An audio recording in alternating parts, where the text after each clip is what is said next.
नमस्कार। प्रस्तुत है आज का चिंतन। कहा जाता है कि महर्षि चरक अपनी संरचना और शिक्षा का समुचित विस्तार कर चुके, तो उन्हें यह जानने की सूझी कि उनके प्रतिपादन का रहस्य कितनों ने समझा, इसका पता लगाया जाए। उपयुक्त प्रयोजन के लिए महर्षि ने एक कपोत का रूप बनाया और उस क्षेत्र में पहुँचे जहाँ चिकित्सकों की भरमार थी। पक्षी रूपधारी चरक ने अपनी भाषा में चिकित्सकों से एक मार्मिक प्रश्न पूछा। कोरुक अर्थात रोगी कौन होता है। यह पूछने से उनका मंतव्य यह था कि जो मूल कारण को जानता होगा वही उसकी रोकथाम के उपाय सोचेगा। चिकित्सा उपचार भी उसी का सफल होगा, अन्यथा औषधि मात्र से अस्वस्थता का स्थायी निराकरण कहाँ संभव है। कपोत चरक ने बारी बारी से सभी चिकित्सकों के सम्मुख वही प्रश्न दोहराया। रोगी कौन बनता है, निरोग कैसे होता है। प्रश्न के उत्तर में सभी ने अपनी मान्यता व्यक्त की। रोग मुक्त होने के निमित्त सभी उपचार बताते चले गए। किसी ने भी यह न बताया कि रोगी पड़ने का अवसर ही न आए, अथवा जो रुग्ण हो गया है उसे सहज ही उससे छुटकारा पाने का अवसर मिल जाए। उत्तर सभी के शास्त्र सम्मत थे, पर उसमें सार सिद्धांत का समावेश न रहने से उन्हें संतोष न हुआ और वे खिन्न मन से उदास होकर एक कोने में जा बैठे। सोचने लगे, या तो मुझे पक्षी समझकर उपेक्षित किया गया है अथवा इन लोगों का अनुभव गंभीर नहीं है। उधर से महर्षि वाग्भट्ट निकले। उनसे भी कपोत ने वही प्रश्न पूछा। उन्होंने कपोत रूपी चरक को पहचान लिया और नतमस्तक होकर उन्हीं की भाषा में प्रत्युत्तर देते हुए 3 प्रतिपादन प्रस्तुत किए। मित भूख अर्थात भूख से कम खाना, हित भूख अर्थात सात्विक खाना, ऋत भूख अर्थात न्यायोपार्जित खाना। जो इन तीनों बातों का ध्यान रखेंगे उन्हें बीमार पड़ने का अवसर ही न आएगा। ऐसी दशा में बिना चिकित्सा के ही स्वास्थ्य ठीक बना रहेगा। इन दिनों स्वास्थ्यकर आहार के संदर्भ में अमुक रसायनों के बाहुल्य को संतुलित आहार कहा जाता है और अमुक की कमी रहने पर कुपोषण की शिकायत होने की बात कही जाती है। इन दिनों कुपोषण दूर करने के लिए खाद्य संतुलन पर बहुत महत्व दिया जा रहा है और यह सोचा जा रहा है कि किस प्रकार आहार का रासायनिक स्तर बढ़ाया जाए। यह प्रयत्न सामान्यतया ही है। रासायनिक उत्कृष्टता की बात का महत्व मिलना ही चाहिए, पर साथ ही यह भी ध्यान रखा जाना चाहिए कि पकाने की प्रक्रिया एवं खाने की पद्धति में तो कहीं कोई त्रुटि नहीं रह रही है। इस संदर्भ में बरती गई लापरवाही ऐसी है जिसके कारण बहुमूल्य पौष्टिक पदार्थ भी तथा कथित कुपोषण वाले आहार से भी गए बीते बन जाते हैं।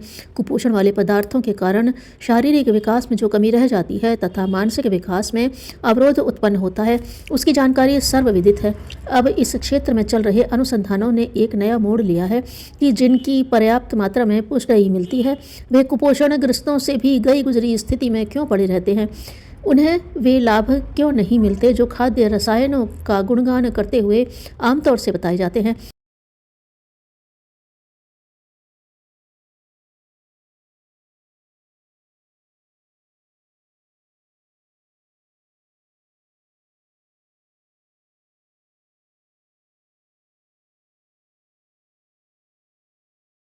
इस असमंजस का समाधान ढूंढने के लिए स्वास्थ्य विज्ञान में संलग्न कितने ही शोध संस्थान अपने अपने ढंग से काम कर रहे हैं।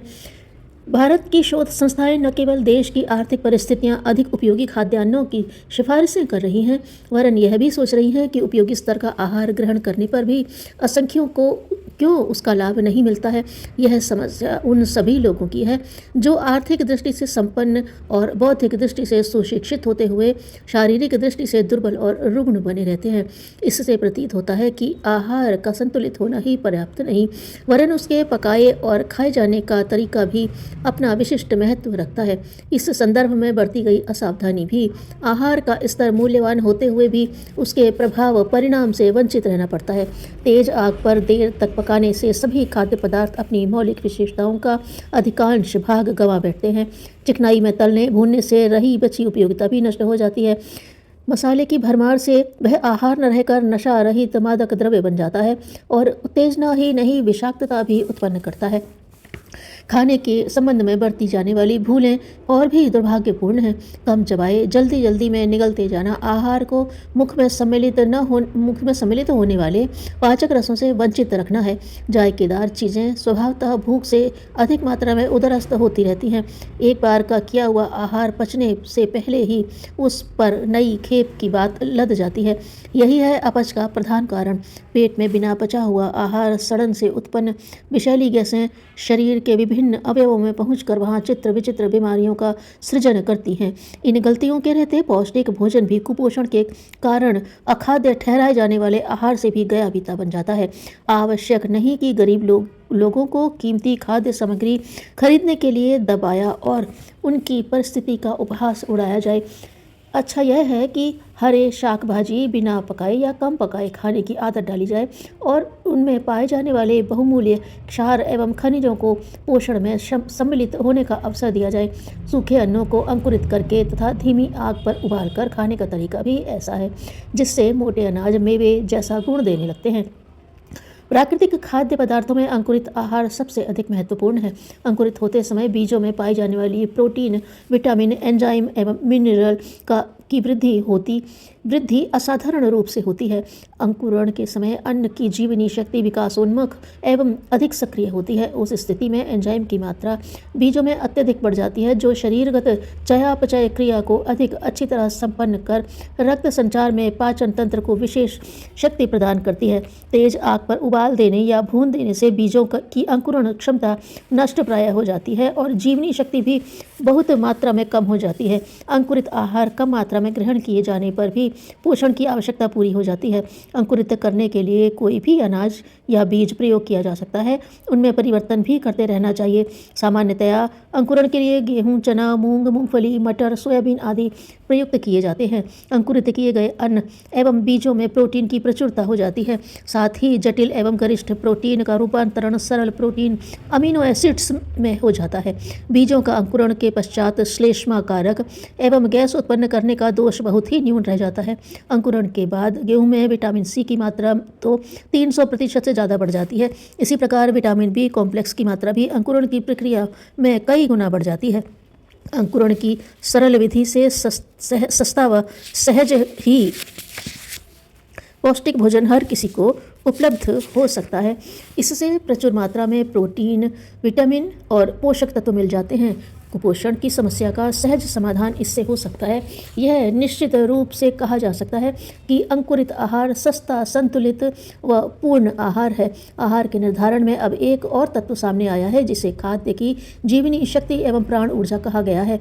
यह रासायनिक संरचना से भिन्न है। अब तक प्रोटीन, स्टार्च, लवण, खनिज आदि रसायनों का संतुलन ही खाद्य का स्तर गिना जाता रहा है। अब उन पदार्थों में पाई जाने वाली प्राण चेतना का अन्वेषण, वर्गीकरण भी चल पड़ा है और उस सूक्ष्म प्रभाव के आधार पर उपयोगिता एवं समर्थता का प्रतिपादन होने लगा है। भारतीय अध्यात्म विज्ञान के सूक्ष्मदर्शी सदा से पदार्थों के सात्विक, राजस, तामस आदि की चर्चा करते रहते हैं। यह सब क्या है उसकी व्याख्या पिछले दिनों तो नहीं हो सकी थी, पर अब इस नई खोज से यह पता लगता है कि पाए जाने वाले रसायनों से भी अधिक महत्वपूर्ण पदार्थों की प्राण ऊर्जा होती है। शारीरिक आवश्यकताओं के लिए प्राकृतिक भोजन में पाए जाने वाले विटामिन, खनिज, लवण उपयुक्त व पर्याप्त हैं।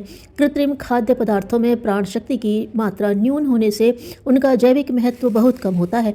वैज्ञानिकों की शोध से पता चला है कि अन्न, ताजे फल, हरी शाक सब्जियाँ आदि में प्राण शक्ति की अधिकता होती है। मांस में पाई जाने वाली प्राण शक्ति न्यून एवं घटिया होती है।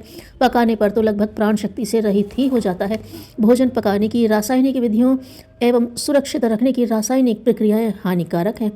सात्विक आहार की विशेषता को अभी तक अनुभव नहीं किया जा रहा था। अब उस रहस्य की परतें खुल रही हैं और मांस जैसे तामस तथा स्निग्धता की भरमार वाले राजस पदार्थों की तुलना वह खाद्य कहीं अधिक लाभदायक हैं जिन्हें सतोगुण माना गया है। वे शरीर ही नहीं, मन का भी परिपोषण और अभ्युदय करते हैं। निर्मल अंतःकरण पर ही योग की शिक्षा अंकित हो सकती है।